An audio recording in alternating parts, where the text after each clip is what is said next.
then I'm saying let's try something else. Anyway, it's hard to see the breath, and when I'm looking at the breath, I'm just staring at areas that are very sensitive. Let's see if I can just feel it. It's true, it's not happening after the first 2 seconds. But we realized together yesterday that when I'm taking the moment to really come in touch with the breath, both of the person that floats feels more connection and relaxed deeper and quicker. And the person that is touching can just be much more attuned to the experience.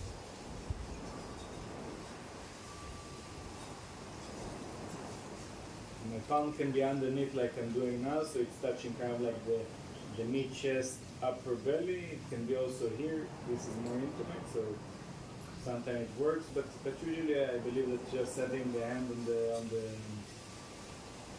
underneath the back works better. Now Shivon says that she's not sure about the position of the head.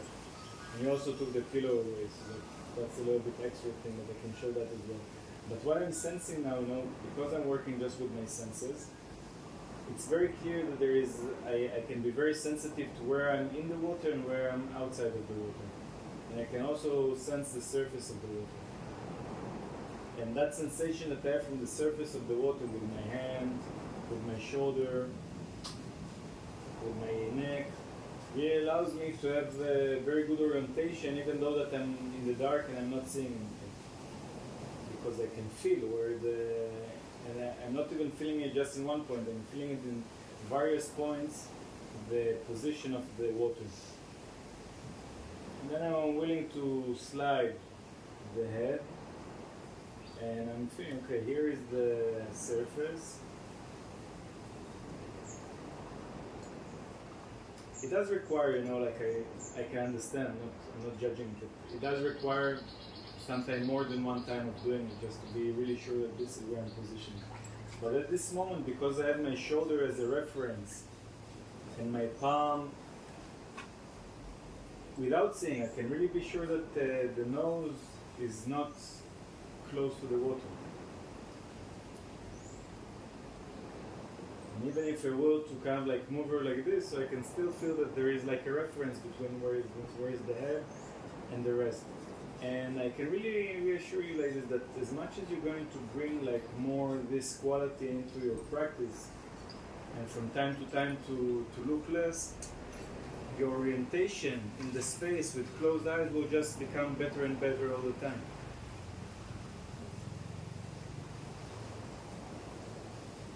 So I'm not,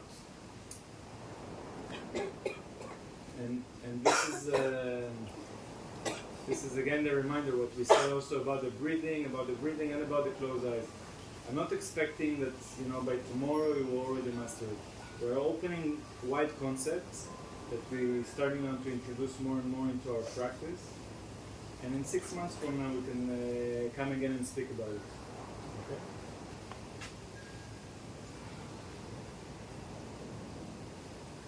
Okay. Now,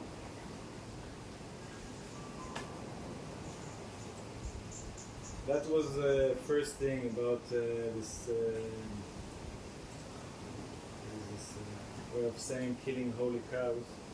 So one holy cow is going to be like this. Make sure that everything is okay. And we don't want that. And another thing that exists that in most techniques of aquatic healing, aquatic body work, water therapy, what mostly people work with is this position, the position of having the person that is floating with her chest and belly up, face up, 2 knees up.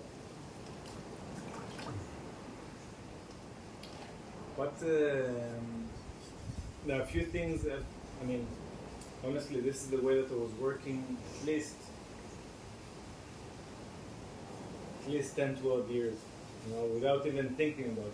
But when I did start to think about it, I noticed a few things that are really meaningful. First and foremost, again, These are really private areas for many people.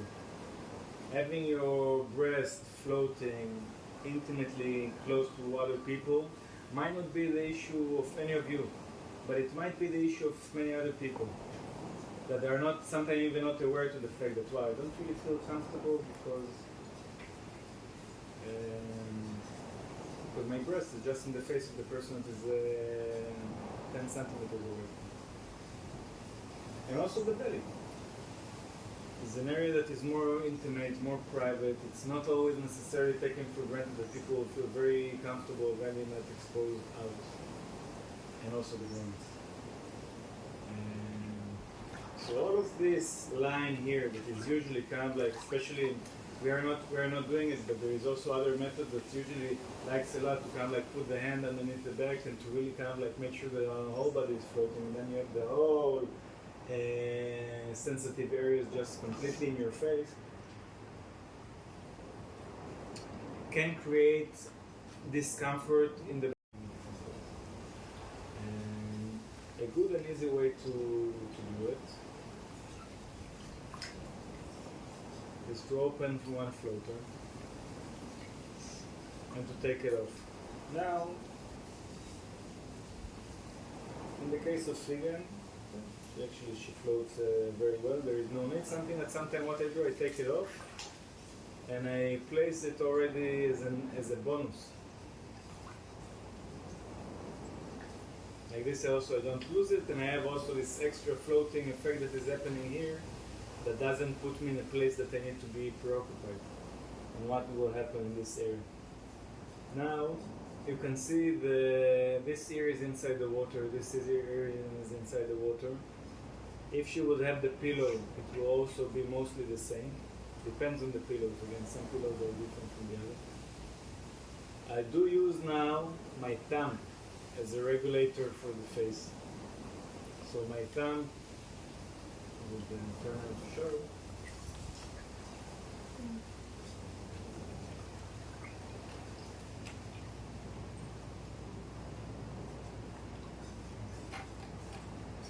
With the thumb, I can either bring more down, bring more up. It's areas that also have like a lot of skills. I have more skills here than what I have here in my head.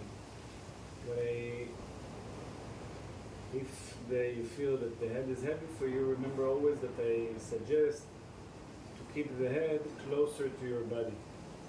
When I'm holding like this, I need to have much more power. When I'm holding like this, I can have less power.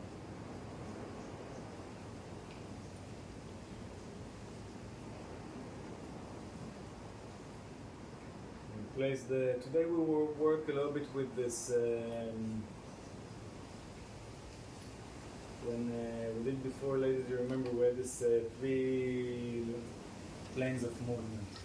We're having the sagittal plane that are moving forward and backward. I can either do it like this, with the front foot, or if you feel that being with the front foot is challenging for you, you can also allow yourself just to, sometimes it will be easier to do it with the room. Yes, I find it a little bit more difficult. Requires more forward, leaning forward and backward. But if you can do with having one foot forward and putting my foot forward, and the hand here is really anchoring the back, okay? So I don't need to push and pull anything. I'm just moving. You're sort of like, like this. My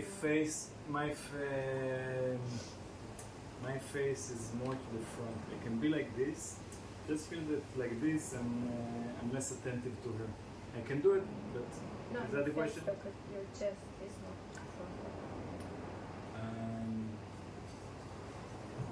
Frontal.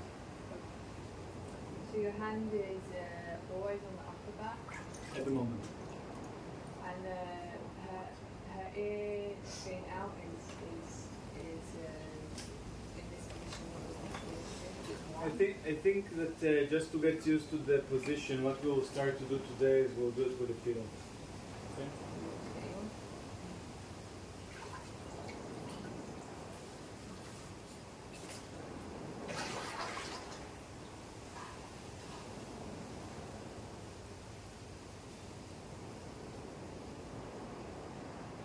would like us as we continue this practice to arrive to a point that we can do it without the pillow. But we're starting from here. For this, what I will suggest to do today, this hand, we don't need to support the head, but the hand, this hand underneath is supporting the shoulder that is inside and giving it a little bit of a squeeze. I'm not just touching it, I'm kind of like pressing it downwards. And then I'm placing the other hand above it, and there is some interaction between my right hand and my left hand. And that allows also, you can see the movement in the neck. Now just for the demo, again, I will stop using the pressure with my left hand. You can see the difference of this external touch really makes a very big difference in the freedom that we can allow to the neck. Okay? You want freedom? You want this? At this moment that I'm with it, it's something that usually I don't want. But now, because I'm so close to it, I'm allowing it to move more. So Usually, because you have these two areas much more held and the neck has, correct. it's more safe. That's the exact point. Very good, Sharon. When we're allowing a lot of containment to certain area, immediately it will allow more freedom to another one. Now I'm bringing my hand lower, and I'm keep on having this movement. Now I will start to see that there is also a movement that starts to happen with the legs. Okay. I'll bring now the hand lower. If you will see that this is difficult for you, you can also bring the hand from underneath, okay? Like this. See? Hi. Then I put my hand like this. Because it could be that for some of you to put the hand like from above, it will be difficult.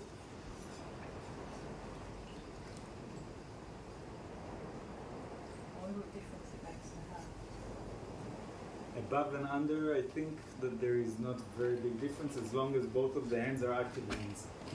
And I'm going to say another couple of words about active hands. Active hands means that I'm not just resting my hands on them. Both of my hands are touching and compressing her a little bit closer to me, okay? Is it clear, the concept of the active hands? It's so different. It requires for me to be a little bit more in action, but for this I'm coming down into the water and I'm putting my focus also on my belly, and look, this is kind of like touching and this is containing.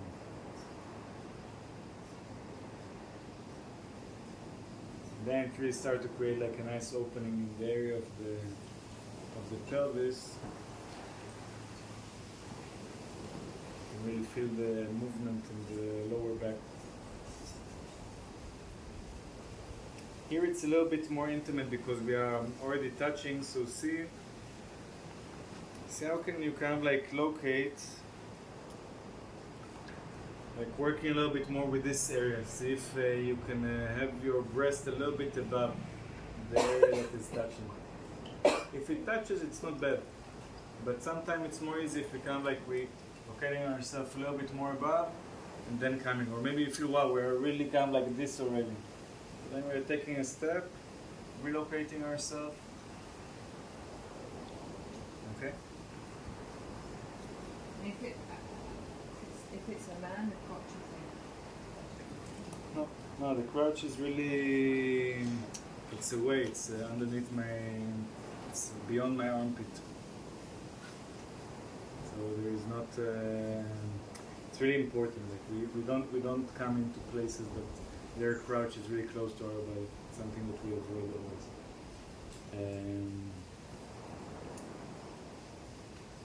Something that I do want to show, because I know that the depth here